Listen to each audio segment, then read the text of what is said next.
Al Teatro Mario del Monaco di Treviso, la 10ª edizione del premio Goffredo Parise riporta al centro il giornalismo d'inchiesta e racconto dei diritti, un'edizione che intreccia memoria, impegno civile e storie dal mondo. Tra i protagonisti Ilaria Tutti, che con il suo reportage ha riacceso la memoria del terremoto del Friuli.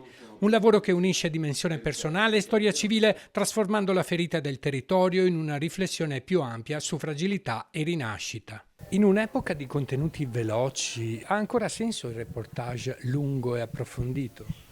Ha senso perché dà lo spessore dei fatti e la memoria è lo spessore di un essere umano.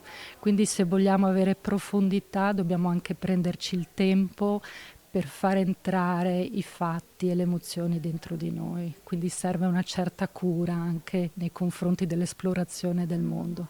Forte anche la testimonianza di Alsan Selmi, premiato per il reportage da Gaza, un racconto diretto della guerra e della crisi umanitaria che mette al centro la sofferenza dei civili, ma anche la ricerca di umanità dentro il conflitto.